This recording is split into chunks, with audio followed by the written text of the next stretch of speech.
Yeah, so it's me. I thought about doing my video from the pool or the hot tub, but I thought, no, that is the providence of somebody I know and dislike. So I'm not going to do that. I am outside here at my house in Costa Rica in the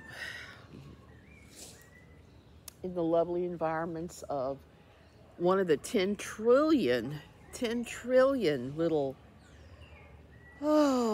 villages. And here I am, I'm outside. Last night, I finally spoke up late last night about something, and again this morning, that's really bugged me, and I'm going to talk about it just a hair today, okay? What is that? The number of people I know on Twitter who are saying ugly, cruel things about trans. So why do I even care about trans? Because I'm a Christian. You're thinking, oh, Suzanne, you shouldn't care about trans at all. Yes, I do. I have a very, very good reason to care about trans. I need to put this stupid thing down. I'm not like Michelle and them. I'm going to carry this thing around all day. No. So let me bear with me just a half a second. Fighting a cold real bad today. So you can at least see the wall. Okay, and I will sit here. Even though I'll probably pay the price later. The iron price. So how is it that myself, as a Christian, has a less problematic view of the trans community than a lot of people? I'm just going to tell you this. This goes back to some other things I've said online. Breathe in, breathe out, move on. It's literally not your business, okay? If somebody's trans or not trans, it's not your business unless they make it your business. If they make it your business and say, hey, blah, blah, blah, are you part of this? Are you down with this? That's a whole different ball game.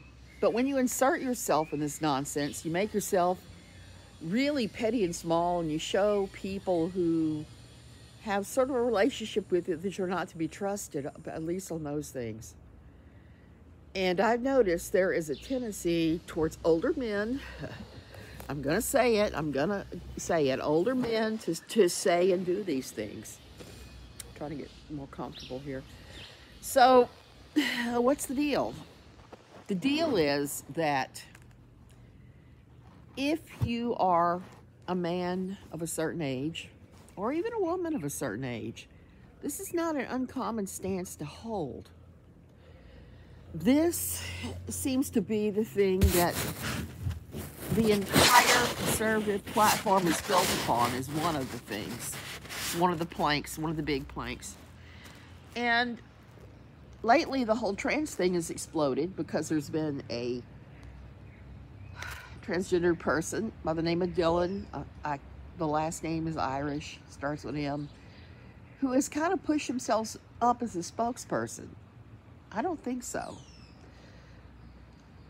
Here's the thing about trans. The trans community is huge. It's huge and it's inclusive. There's everything, every kind of human being you could imagine that's part of it, including just about every sexual stereotype. This hits home for me, and this is the reason I push back every time I hear about this, and why I cannot join Christendom, most of Christendom, to bash the transgendered people. Life is hard. The only way to really help people sometimes is just to be inclusive and include them, love on them. You know, Jesus never went after anybody for being too whatever. He spoke to people that society would have discarded, like the woman at the well. So many times, the tax collectors. So I don't think he would be down with all this transphobia that's going on in the world these days. I don't think so at all. I think he would be accepting and loving of trans. I had a friend that I was really surprised to see them come out and make some very transphobic statements. And as time has gone by, I have been less and less comfortable with that.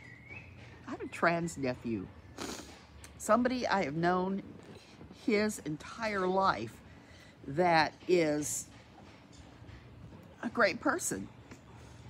He's a teacher in a public school system. He's a good teacher, gets highly effective ratings. He teaches in the arts, of course, for him, because he's always been in the arts. And I think the world of him. So when you have people coming out and saying all this crap about trans, you're attacking my family. And I'm never gonna be fine with anybody attacking my family. It just doesn't work like that. And it goes back to the words of Jesus, like I said. I mean, the people he's accepted that society pretty much threw away. There's a lot of that. Yeah, I'm trying not to die of snot here. Out watering plants because I'm getting ready to leave for R&R in the volcano. So this person has made crazier and crazier claims about trans. The thing that made me laugh the hardest the other day was he was giving stock advice, something I actually know something about. I don't know much about everything, but let me tell you, when you got the New York Stock Exchange and the stocks, that's something I actually know about. I used to buy and sell all of our investments in the past years. I don't do that anymore. I will sound off to my husband which ones I think are a good deal, because we're talking about getting back in the stock market after being out for some time. This person gave advice to buy Budweiser stock. Just as wrong and mean-headed, as stupid as the advice I've seen of Christians going, oh, sell all your Bud Light stock. Here's the thing, in America, the biggest brewery is Anheuser-Busch. They own Budweiser, they own Rolling Rock, they own Busch, pretty obviously, they own Coors. They have a whole long list of beers they own. So saying that you need to buy stock in one or the other is pretty ridiculous. I've had Anheuser-Busch stock before, because their prospectus says people drink in good times, people drink in bad times. And they're right about that. Their market share just keeps going up. So they're actually a good, solid investment. But the same person was going around, oh my God, they lost billions of dollars. They lost less than 2% of their value over this Bud Light flop. So watching Kid Rock blowing up Bud Light and going to some other Anheuser-Busch brand was actually kind of funny. I was laughing. And the amount this person was bloviating about is under 2%. Stocks go up, stocks go down, companies go up and down, depending upon what's happening. And 1.5% is not an appreciable up or down. It's not enough to even worry about getting out of bed for in the morning. So I would not worry about that at all.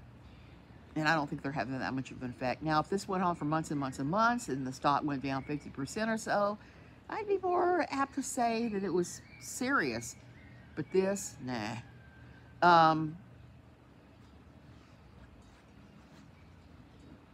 So last night, this person was saying this stuff all over again. And I'm going to be real honest. It's Steve McRaes. And I like Steve most of the time. Every now and then, he will come up with a hot take that's like, oh, hell no. It has nothing to do with me being a Christian. It's just, it's awful. And I'm going to tell you, transphobia is an awful, awful thing to be holding. It's something, it's being on the wrong side of history. Does anybody remember before gay was a thing? Well, there were always been gays going way back, like 30, 40,000 years. But it hasn't been in your face until recent years. And does anybody even remember farther back than that when it was the African American population? I'm old as hell. You can tell by the wrinkles. One of the things that I remember very clearly from my childhood was racial integration in schools, how horrible it was. When I went to Catholic school, there was none of that. Nobody cared about that crap in Catholic school. Catholic school I went to, we did have some black students. But when I was sent to public school, it was such a different ball game. For me, it was settled. There's nothing different between black and white for me in the 60s. by my various Catholic connections. So there I was going to public school thinking, what is this? Why is this such a big deal? I'm feeling that same way about this transgendered issue and Steve McRaes. Steve, you're on the wrong side of history. I am sorry, but you are. There are great sweeping changes.